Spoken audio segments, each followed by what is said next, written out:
We interrupt our programming. This is a national emergency. Important instructions will follow.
Valid even.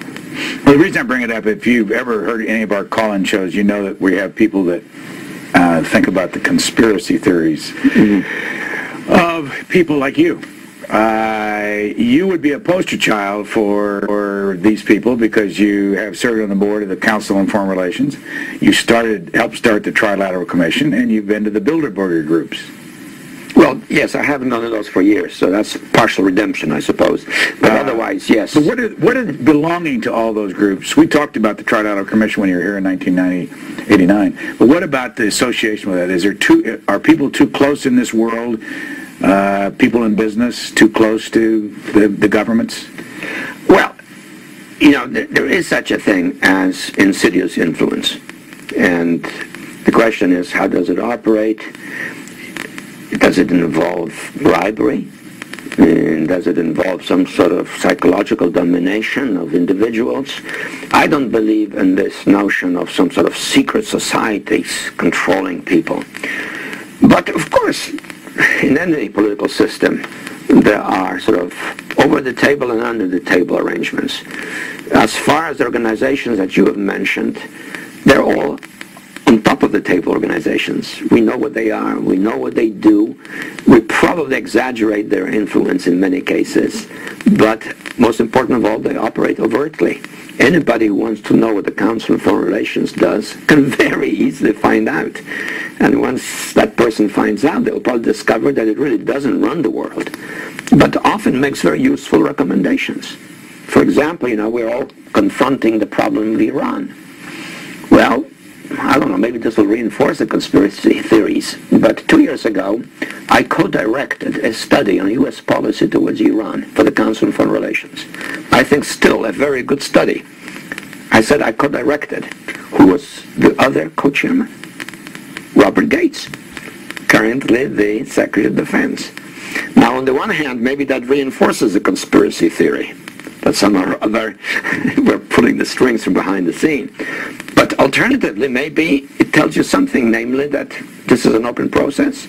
Anyone can get those recommendations, read them, know what they are, can assess them, whether they stand the test of time or not. I think that's all to the good.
Luke 21, and Jerusalem will be trampled underfoot by the Gentiles until the times of the Gentiles are fulfilled.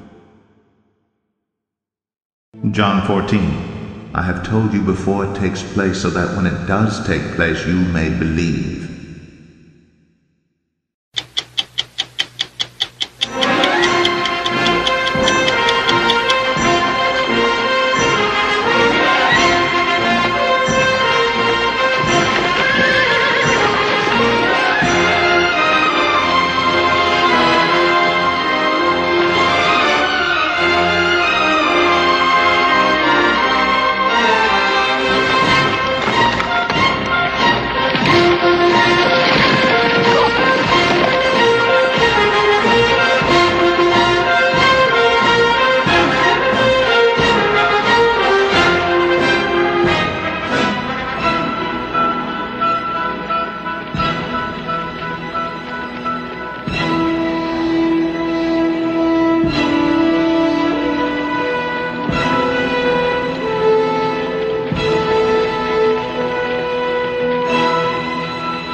Gentlemen, as a symbol of our new tenfold global unity, I have great pleasure in presenting you with this enduring image.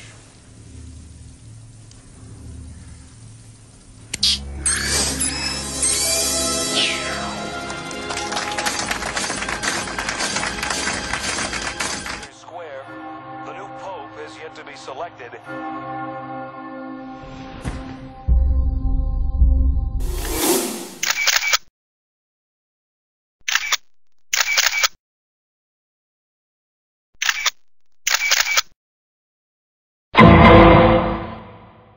I'm very pleased and proud to announce a 7-year peace treaty that not only secures the borders of Israel,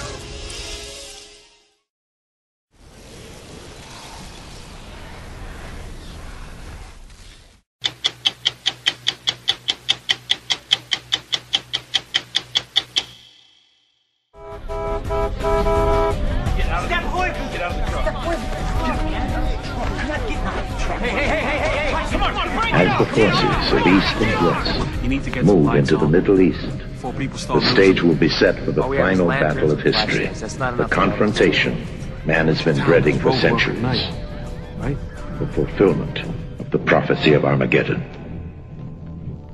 Let all the men of the war draw near. Let them come up. Multitudes, multitudes in the valley of decision. For the day of the Lord is near in the valley of decision.